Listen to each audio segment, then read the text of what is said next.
Quería compartir en esta mañana, antes de empezar con la C, el porqué de estos temas, de dónde surgen. Y son temas que están cerca de mi corazón y están ligados un poco a ciertas vivencias que he tenido, y me gustaría compartiros, por si pudieran ayudar, por si pudieran ser de bendición, los testimonios, las vivencias. Pues con algunos alguien se puede identificar mucho y tal vez otro no tanto. No es palabra de Dios, pero me gusta poder compartir pues, lo que hay detrás de estos temas. Y yo recuerdo mi etapa de adolescente, cuando empecé a crecer más con el Señor, y mi etapa después de juventud, cuando seguí creciendo más, que vivía dos vidas. Y no es las dos vidas de apariencia, sino vivía una vida que estaba relacionada con el programa de la iglesia, con las actividades que había en la iglesia, las reuniones, las diferentes cosas que se programaban. Y después también vivía tiempos de comunión, tiempos en las casas de amigos, a veces en el coche, a veces en el McDonald's, otras veces en diferentes sitios. Tiempos de evangelismo, tiempos de comunión, tiempos de discipulado, y eso eran cosas que no estaban organizadas desde la iglesia, sino que iban surgiendo.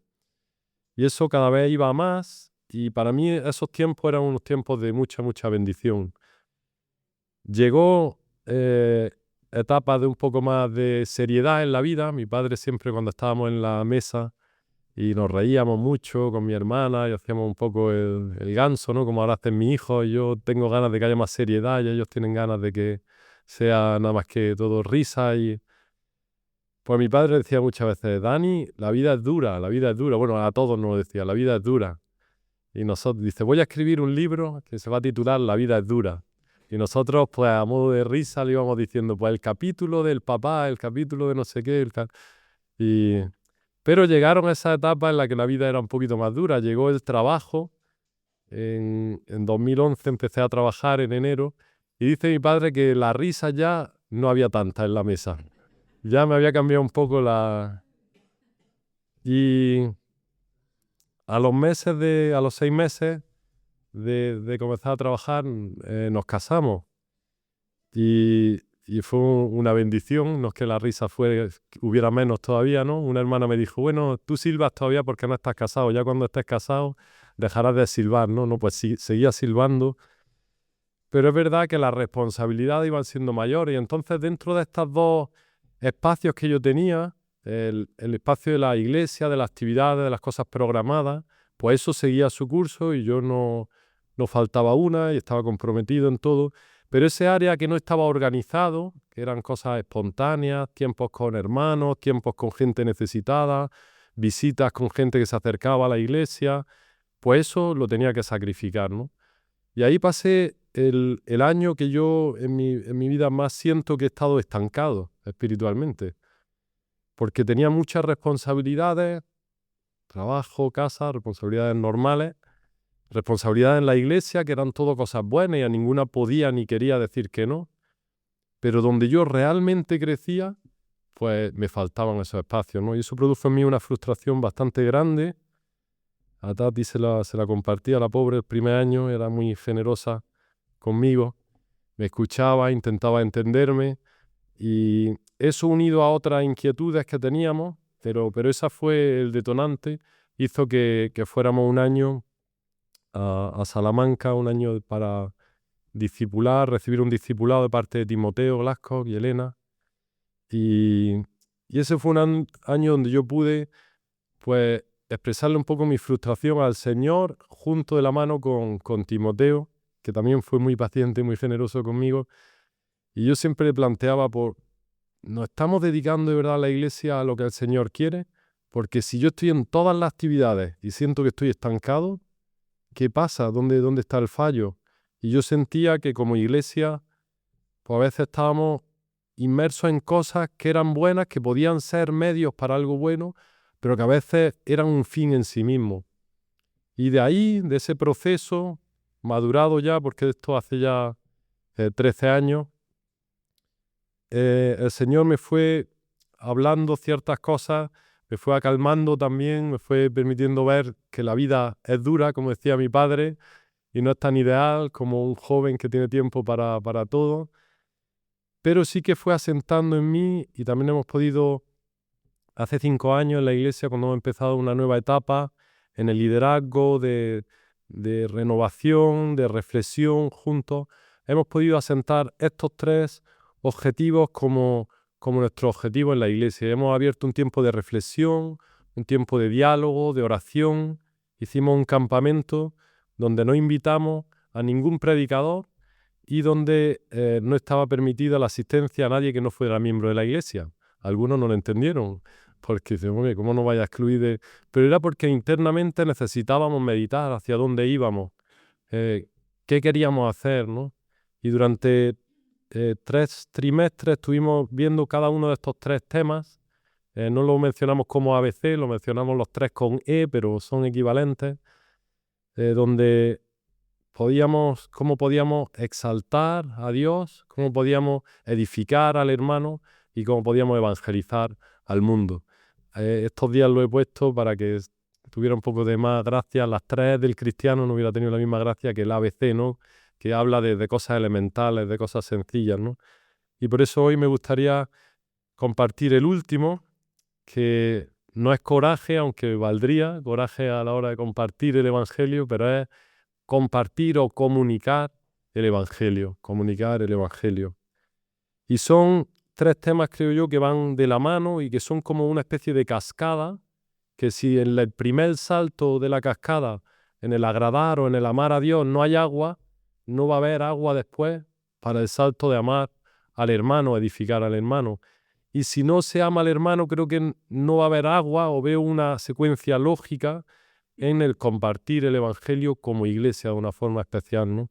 Lo veo esto en 2 textos que lo relacionan íntimamente, esta cascada. Uno se ha mencionado ya: mirad cuán bueno, Salmo 133, y cuán delicioso es habitar los hermanos. Los hermanos, todos hijos de Dios, que quieren agradar al Padre, ¿no? El Padre es lo que lo une, los hermanos juntos en armonía, hermanos que se quieren bendecir uno a otro. Y dice el versículo 3, porque allí envía el Señor. Si estas cascadas han ido funcionando, la última es como algo natural que fluye. Allí envía el Señor bendición y vida eterna. Qué cosa más bonita es cuando estamos reunidos, los hermanos, mirando a nuestro Padre, recordando los méritos del Señor Jesucristo, alabándole. Estamos en armonía, bendiciéndonos. Y el Señor hace el milagro de enviar ahí bendición y vida eterna. Y dice también en Juan 17, similar, también hablando de lo relacionado que está cada uno de estos temas, ruego no solamente por esto, Juan 17, 20, sino también por los que han de creer en mí por la palabra de ellos. Qué bonito es que Jesús nos incluyera en su oración ahí, a ti y a mí. Ruego por los que han de creer. ¿Y qué rogaba Jesús? Para que sean uno, para que se bendigan entre sí, para que se edifiquen, para que se amen. Como tú, qué estándar más grande, como tú, oh Padre, en mí y yo en ti, que ellos también sean uno en nosotros. La armonía que hay en la Trinidad, que nosotros nos unamos a esa armonía de amor, de generosidad, de cada uno cumplir con su función sin competencia, sino cada uno queriendo que el otro brille, como se da en la Trinidad. Como tú, oh Padre en mí y yo en ti, que ellos también sean uno en nosotros. ¿Para qué? Para que el mundo crea que tú me enviaste.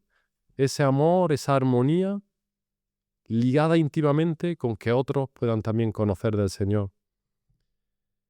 Y vamos a ir a Lucas 10 para ver una vez más cómo también en este ámbito Jesús quiere que reorientemos ciertas cosas a lo prioritario, Y en Lucas 10, del 17 al 20, están los discípulos regresando de una misión, de un programa de evangelismo que habían tenido, de una campaña, los 70, y dice Lucas 10, 17 que volvieron los 70 con gozo, diciendo: Señor, aún los demonios se nos sujetan en tu nombre. Y les dijo: yo veía a Satanás caer del cielo como un rayo, y aquí os doy potestad de hollar serpientes y escorpiones, y sobre toda fuerza del enemigo, y nada os dañará, pero no os regocijéis de que los espíritus se os sujetan, sino regocijaos de que vuestros nombres están escritos en el cielo, en los cielos.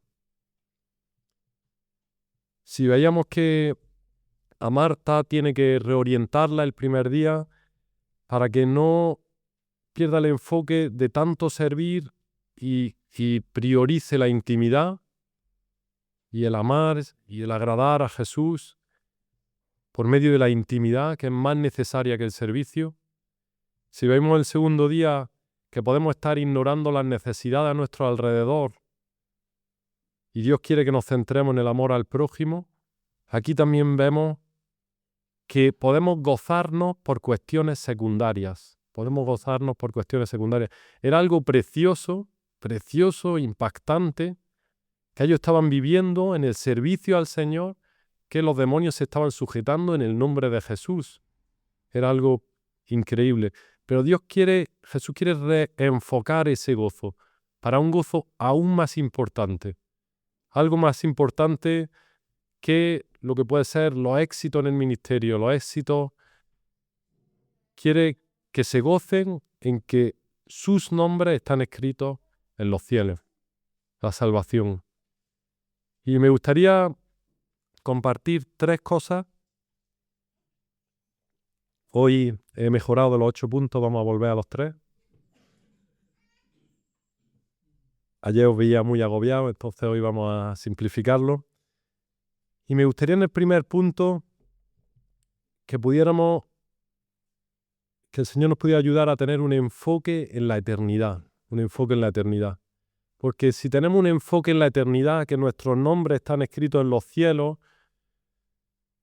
muchas cosas de aquí creo que cobran otro valor, cobran otra dimensión. Y para ser justo, decía antes que las reuniones en la iglesia y todo el programa como que no me bendecía, ¿no? Para ser justo también tengo que decir que muchas reuniones me han bendecido mucho. Y ahora justo voy a mencionar una reunión que recuerdo hace un par de años de un hermano en la iglesia, un hermano muy sencillo, que no tiene estudios teológicos, pero que tiene mucho amor por el Señor, mucha pasión y tiene un don claro de evangelista. Y este hermano, un miércoles por la noche en la oración, tarde ya, cansado, en mitad de la semana, ¿no? Pues nos enfocaba en lo importante que es mirar a la eternidad y ver los 2 destinos que hay en la eternidad, el cielo y el infierno. Y este hermano con mucha pasión lo logró, y a mí en mitad de la semana, con agobios, con dificultades, con retos, con tensiones, llegar y parar un momento y ser capaces de mirar la eternidad. Y me gustaría que esta mañana pudiéramos hacer esto leyendo en 2 Tesalonicenses unos versículos que nos recuerdan esos 2 destinos. Porque creo que es importante, si es una prioridad que comuniquemos el Evangelio, que comuniquemos las buenas nuevas, es importante que tengamos una visión de la eternidad, una visión de los 2 destinos. Y en 2 Tesalonicenses el apóstol Pablo, del versículo 6 al 10, habla muy claro del doble destino. Dice: porque es justo delante de Dios pagar con tribulación a los que os atribulan, porque eran perseguidos ellos, y dice que los que le estaban persiguiendo iban a pagar. Y a vosotros que sois atribulados, daros reposo con nosotros, cuando se manifiesta el Señor Jesús desde el cielo con los ángeles de su poder, en llama de fuego, para dar retribución a los que no conocieron a Dios ni obedecen el Evangelio de nuestro Señor Jesucristo, los cuales sufrirán pena de eterna perdición, excluidos de la presencia del Señor y de la gloria de su poder, cuando vengan aquel día, para ser glorificado en su santo y admirado en todos los que creyeron, por cuanto nuestro testimonio ha sido creído entre vosotros.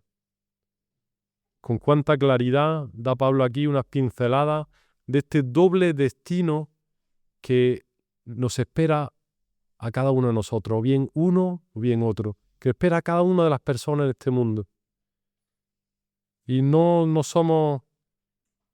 cuesta muchas veces enfocarnos en el futuro, y creo que es un ejercicio espiritual, al igual que hablábamos ayer, lo importante que es la gratitud. Hay ciertas disciplinas espirituales que tienen que ser músculos en nuestra fe y que nos hacen bien, y uno de ellos es enfocarnos en la eternidad.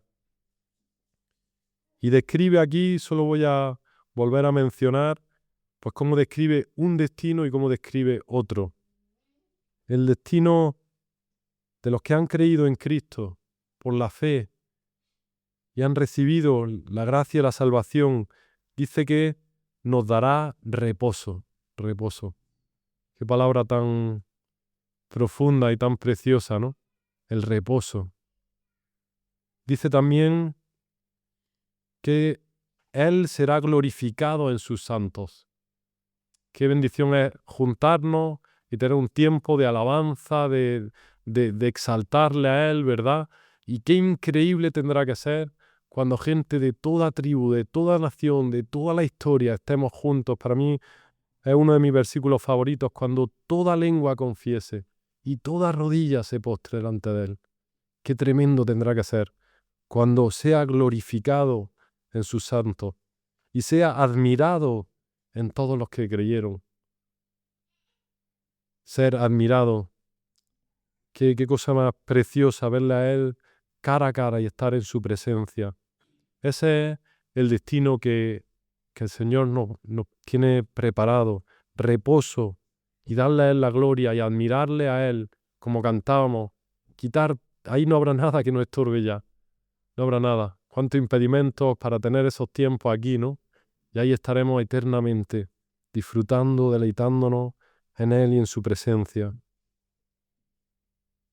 Pero también hay otro destino que se pinta también con mucha claridad en estos versículos. Menciona Pablo tribulación en el versículo 6. Menciona retribución. Menciona que sufrirán pena de eterna perdición. No sé cuántas veces habéis estado perdidos y cuánto tiempo ha durado. Yo me perdí una vez en el bosque, en Suiza. Estábamos con Tati en casa de un amigo y por la mañana a mí me encanta pasear, es uno de mis hobbies. Entonces me fui a pasear y había un bosque cerca y empecé a pasear. Tati todavía estaba descansando, estaba toda la casa durmiendo, entonces yo me fui a pasear. Y me metí por el bosque y había de repente encrucijada. Digo, bueno, yo voy a tomar siempre la de la derecha y entonces a la vuelta, pues siempre de la izquierda y entonces no hay problema, ¿no? Cuando llevaba una hora, ya había intentado volver y los cruces no se parecían en nada a los de la... Y estaba perdido, pero perdido, perdido. No conocía, llegué a un pueblo que no era el pueblo donde estaban ellos. Yo creo que es la vez que más perdido he estado. Y duró un tiempo, Tati se despertó, ella no hablaba suizo, la muchacha hablaba muy poco español, y estaban desesperadas ahí queriendo desayunar y yo no aparecía. Y al final llegué por la carretera al otro pueblo, ¿no? Pero qué mal se pasa cuando uno está perdido, ¿no? Cuando tiene que... todos hemos tenido alguna experiencia de estar perdidos, ¿no? Y qué ilustración de estar perdidos eternamente. Pena de eterna perdición. Qué difícil es también estar excluido de algo, ¿no? Cuando somos excluidos de un grupo, y dice que estarán excluidos de la presencia del Señor. Y se ve en otros ejemplos a veces, esto también en la Escritura, excluidos de la gloria de su poder, del resplandor de todas sus perfecciones, excluidos. Qué tremendo este destino eterno. Y creo que necesitamos una y otra vez una vista puesta en la eternidad. Pero en segundo lugar, necesitamos tener clara cuál es nuestra misión mientras llegamos al destino eterno. Nuestra misión no es solamente nosotros llegar, sino nuestra misión, los versículos tan conocidos en Mateo 28, que algo también ya se ha mencionado en este sentido. Cuando Jesús se acerca a sus discípulos en las últimas palabras y les dice, toda potestad me es dada. Mateo 28, 18 al 20. Toda potestad me es dada en el cielo y en la tierra. Por tanto, id y haced discípulos a todas las naciones, bautizándolos en el nombre del Padre y del Hijo y del Espíritu Santo, enseñándoles que guarden todas las cosas que os he mandado. Y aquí yo estoy con vosotros todos los días hasta el fin del mundo. Amén. Solamente muy brevemente recordar que Él tiene toda la autoridad, toda la autoridad. Ayer volviendo a casa, después de cenar aquí en Bailén, me paró la Guardia Civil. Una autoridad, una autoridad. Además tengo un cuñado guardia civil, entonces no me puedo meter mucho con ellos, ¿no? Pero cuando alguien está delante de la autoridad, se da cuenta del peso que tiene y de lo que le corresponde a uno, obedecer, reconocer lo que está mal. Y ahí la Guardia Civil podría ser la autoridad de Hacienda cuando te escribe una carta certificada, ¿no? Y ahí vemos lo que digan, no hay mucho que rechistar, ¿no? La autoridad de un gobernador, estamos viendo en estos días la autoridad de Putin, cómo puede entrar en Ucrania, o Trump, cómo puede entrar en un país, en otro, personas que tienen autoridad, ¿no? Pero estamos aquí delante de las palabras del que tiene toda la autoridad, en el cielo y en la tierra. No tiene nada comparable con cualquier otra autoridad. Y esa persona que tiene toda la autoridad, toda, nos da un encargo antes de irse. Y el encargo es, permitidme un poco ironía, haced cultos, que os queden bien, que no cambiéis el horario, poner la silla bonita. Yo creo que es un medio para cumplir ese encargo, pero el encargo es hacer discípulos. Igual que yo he influido en vuestras vidas y ahora os reconocen que habláis como que habéis estado conmigo, que tenéis autoridad como la que yo he delegado, que eso ahora vosotros lo transmitáis a otras personas. Haced discípulos. Creo que tenemos que tener muy claro mientras vamos a encontrarnos con el Señor, que nuestra tarea aquí es hacer discípulos, hacer discípulos. Eso es lo que nos dice, no yo, lo que nos dice el que tiene toda autoridad. Y Él un día nos pedirá cuentas también delante de Él. ¿Qué habéis hecho con lo que yo os he entregado? Y es una pregunta un tanto incómoda, pero creo que debemos de hacérnosla. ¿Estoy haciendo discípulos? Y ahí es donde yo creo que surgía un poco mi conflicto en los programas, en las reuniones, en las cosas que tenemos, que todo esto puede servir como un medio puede servir como un medio. Y son cosas todas buenas, ninguna es mala en sí misma. Pero tenemos que tener mucho cuidado que estén enfocadas como instrumentos para llegar a un fin mayor y no como un fin en sí mismo. El fin es que personas puedan seguir a Jesús. El fin es que personas puedan agradar a Jesús. Es que personas puedan comprender el amor de Jesús y ver nuestro amor y nosotros compartirle el Evangelio. Esto es el ABC. Y qué bueno es, porque es un reto hacer discípulos. En esta sociedad yo creo cada vez más individualista, y el individualismo está calando también mucho en la iglesia y entonces nos vemos un rato aquí y después cada uno a su casa. No, tenemos que compartir vida, compartir vida. Yo digo siempre que para hacer un discipulado hacen falta algunos ingredientes esenciales.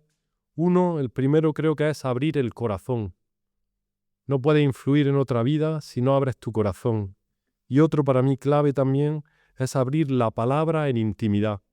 Y veo muchas veces en Hechos de los Apóstoles cómo se juntaban en el templo y por las casas también. Esa doble dimensión de todos congregados, pero después también momentos íntimos de compartir, donde se puede influir.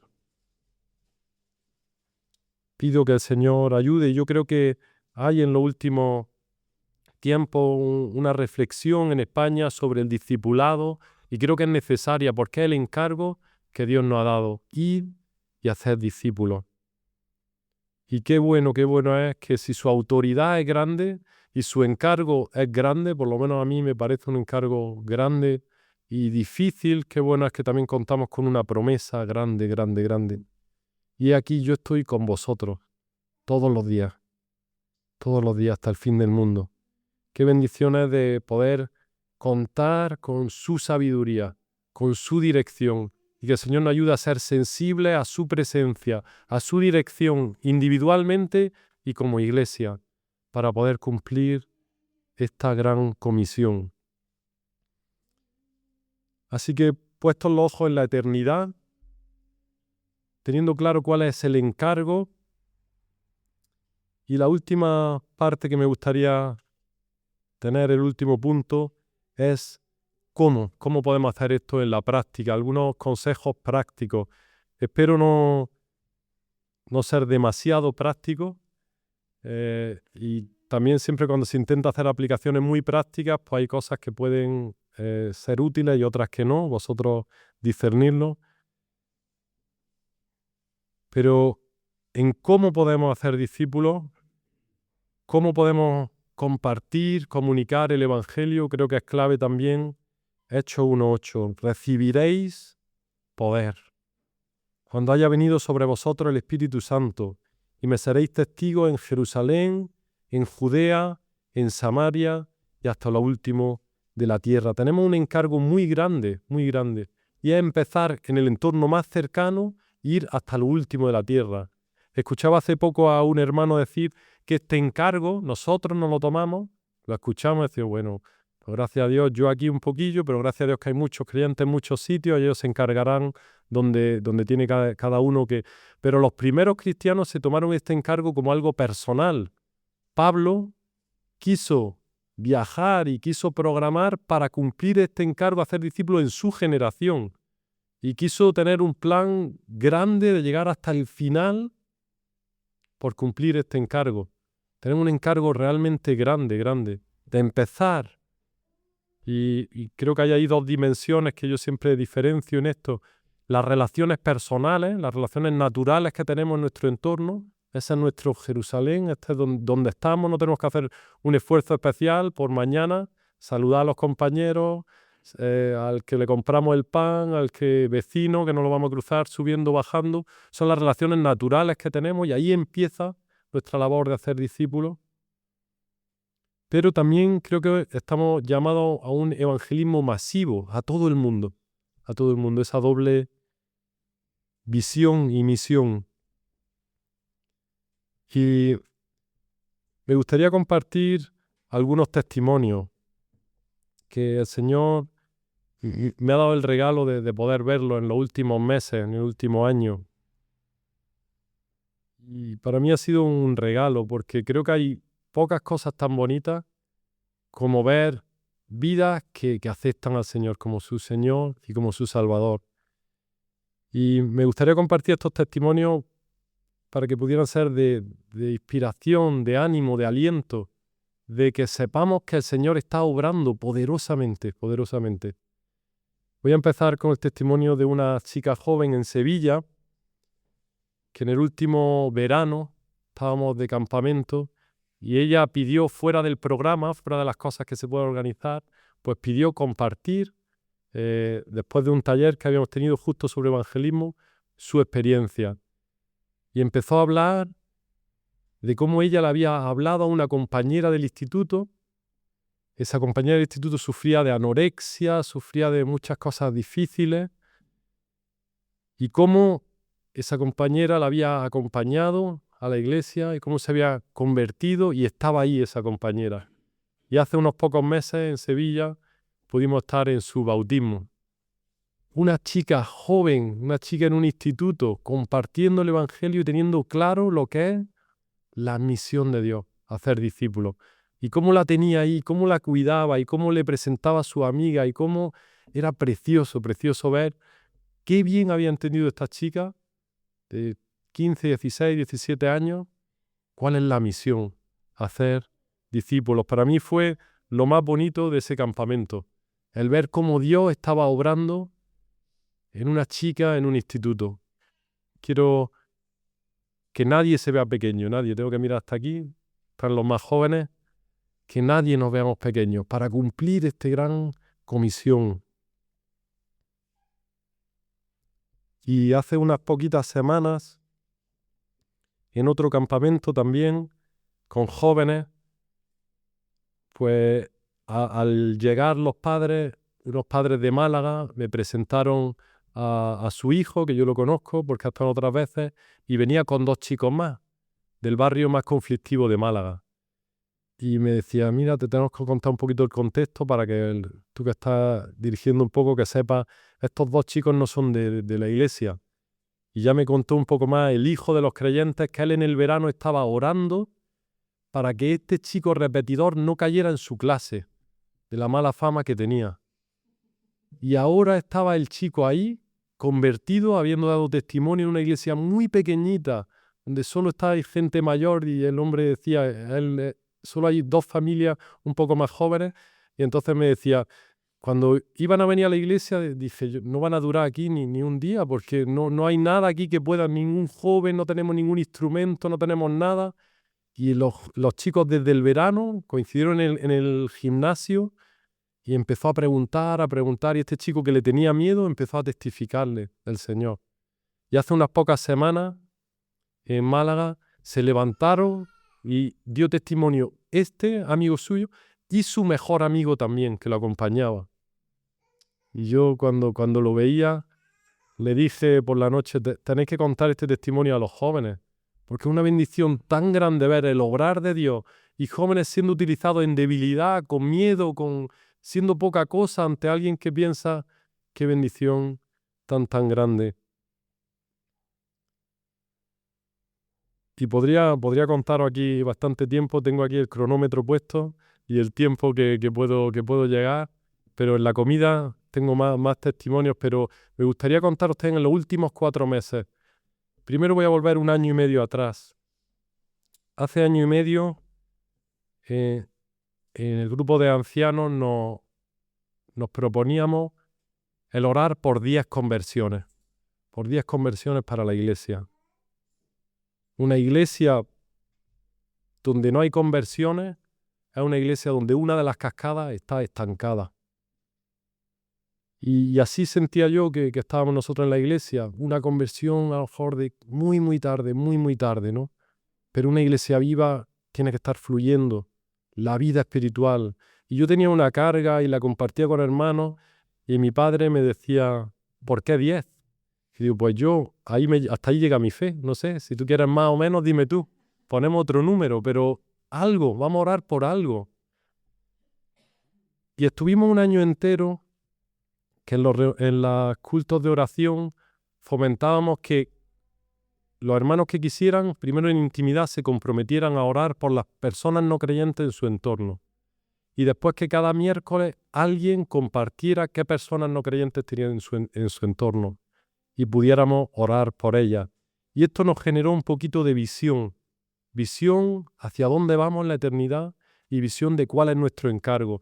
Además también comunión, porque ya conocíamos pues, los vecinos de uno, el otro, al que le compra, y generó un movimiento lento porque las cosas a veces espirituales no son fáciles y no son rápidas, pero generó un movimiento bonito de concienciarnos más en compartir el Evangelio.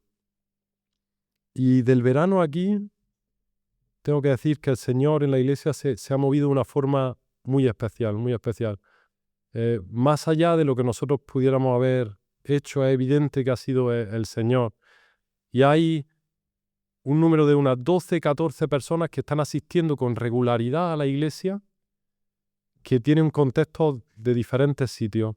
Y concretamente 2 personas, en los últimos 4 meses, yo las he podido acompañar en su oración para entregarse al Señor. Y ha sido tan bonito ver a un joven que viene de Sudamérica, que en el colegio lo pasa mal, y cómo ha podido, hace 4 meses, en octubre, por primera vez lo conocí, vino a la iglesia, y cómo tenía una sed por el Señor, desde nada más llegar. de una forma milagrosa, inexplicable. Nunca había estado en una iglesia. Había tenido un contacto en una iglesia, pero había sido un poco difícil, ¿no? Pero solo con sus padres una vez que había ido. Y como yo le explicaba el Evangelio y era una esponja. Todo decía, sí, claro. Él siempre decía, sí, Señor, porque era su forma de decir. Y qué bonito es poder haberle acompañado a recibir al Señor en su corazón. Pero hay también otro chico también, cuyos padres asistían a la iglesia hace más de 30 años, y él se ha criado con el temor del Señor, sabiendo algo de la iglesia, pero llevaba muchos años sin estar en ninguna iglesia, ¿no? Y creo que fue a través de mi padre con los calendarios, que hacía ya unos años le había dado uno y ahora otra vez, este año le dio otra vez otro, y lo invitó a la iglesia y vino. Y este es un hermano ya de unos 30 años, y como él también primero luchaba con ciertas cuestiones muy básicas, si de verdad el Señor podía perdonarle todos sus pecados, y tenía ciertas caras que decía, esto a lo mejor el Señor no puede perdonar. Y yo recuerdo compartirle versículos muy sencillos: si confesamos nuestros pecados, Él es fiel y justo para perdonarnos y limpiarnos de todos nuestros pecados. Y la cara le cambiaba, el alivio que sentía, el saber que Jesús podía perdonarle todos sus pecados. Y acompañarle a las pocas semanas también en ese mismo campamento de iglesia que estuvo en octubre para entregarse al Señor, fue una bendición, fue una bendición. Digo esto para motivar que el Señor está obrando en las personas. Y nosotros tenemos que unirnos y pedirle al Señor que queremos ser instrumentos para su gloria. Y a veces cuando menos fuerza tenemos, cuando menos lo esperamos, cuando más frustrados podemos estar, cuando más débiles, más frágiles en nuestra vida, el Señor pues puede y quiere en su soberanía utilizarnos. Sobre el cómo me gustaría decir todavía dos cosas por las que hay muchas veces debate, y me gusta el equilibrio en este debate, basándome en Colosenses, tanto 3:17 como 4:5. A veces está el debate que ¿qué debemos de hacer? ¿Mostrarlo con nuestra vida o hablarlo con palabras, ¿no? Y creo que la palabra nos deja claro que las dos, y que no pueden ir, no puede haber, no podemos decantarnos. Una vida con acciones muy correctas que no comparte de Cristo y de su obra solo lleva a la admiración, ¿no? Y palabras muy bonitas y muy correctas que no están respaldadas por una vida que apunta a Cristo también, es contraproducente en muchos momentos. Por eso dice Colosenses 3:17, que todo lo que hacéis, sea de palabra o de hecho, hacedlo en el nombre de Jesús y dando gracias a Dios por medio de Él. Y Colosenses 4, 5 y 6 dice, andad sabiamente para con los de afuera, redimiendo en tiempo. Sean vuestras palabras siempre con gracia, sazonadas con sal, para que sepáis cómo debéis de responder a cada uno. Andar por un lado, pero también hablar y responder, ¿no? Ese doble énfasis necesario. ¿Cómo podemos hacer esto? Yo creo que el evangelismo comienza con la expresión de nuestra cara en el saludo. Al panadero, al del Mercadona, ¿qué le estamos comunicando? Me gusta la C de comunicar el evangelio, de comunicar, porque comunica, nuestra vida comunica. Aunque no hablemos, ya estamos comunicando. Al saludar, la naturalidad, la sensibilidad por otras personas, dedicar tiempo, ser pacientes, porque esto es una siembra y no es de un día para otro, hay que ser pacientes. Escuchar a alguien, creo que esto es parte de compartir el evangelio, escuchar dónde está la persona espiritualmente. Compartir lo que hay en nuestro corazón. Si hemos estado pasando un fin de semana bonito, de bendición, y llegamos a nuestro trabajo y uno habla de su viaje que ha hecho, otro habla de la fiesta, otro habla del cumpleaños y otro dice, pues yo he estado en Bailén y hemos tenido un tiempo en una iglesia de mucha bendición, que ha sido muy bonito. Y ¿por qué esconder lo que es una bendición en nuestro corazón? Ser sinceros, Sembrar la palabra, confiar que es la palabra de Dios la que puede producir. Y no está en nuestra sabiduría, está en la palabra de Dios. Y no sé cuántas cosas graciosas compartimos por WhatsApp, no sé cuántas cosas interesantes con noticias, pero no sé cuánta palabra compartimos. Y a veces un versículo a una persona que tal vez piensas que no está ahora mismo para nada buscando a Dios, pero un versículo, siendo sensible, compartir la palabra de Dios. La palabra de Dios, el Evangelio es poder de Dios para salvación. Tenemos que confiar en la palabra de Dios, que permanece para siempre.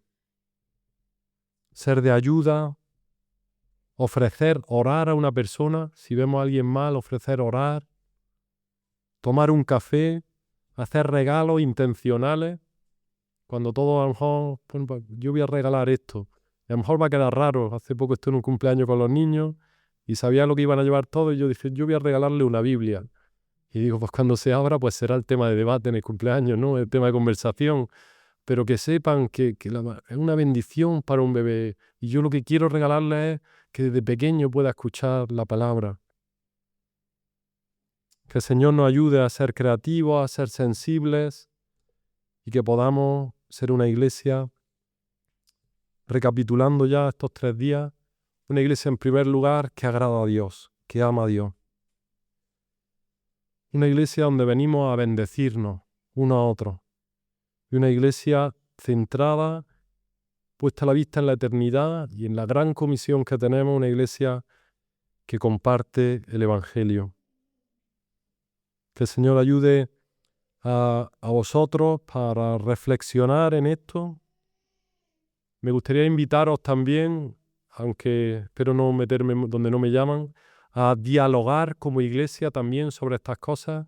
No hace falta a veces dialogar. Yo una de las cosas que nos hemos dado cuenta en la nueva etapa esta en la iglesia los últimos años, que no estamos acostumbrados a dialogar, no estamos acostumbrados a decir, vale, este es el objetivo, ¿cómo podemos alcanzarlo?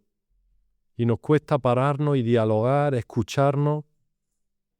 Que el Señor ayude a hacer los ajustes que cada uno deba y como iglesia debamos de hacer.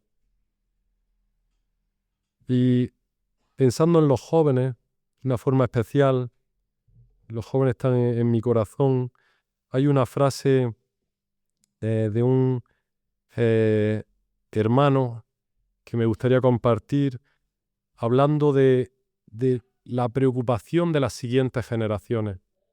Las generaciones están cambiando muy rápidamente, muy rápidamente. Y en el mismo campamento último donde daban testimonio los de Málaga, 3, 4 o 5 personas jóvenes hablaban de ideas de suicidio, hablaban de autolesiones, hablaban de...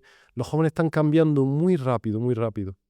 Y tenemos que ser entendidos en los tiempos en los que estamos viviendo y dónde tenemos que cumplir esta misión. Y tenemos que estar preocupados en no perder a las nuevas generaciones. Creo que es un esfuerzo que tenemos que hacer.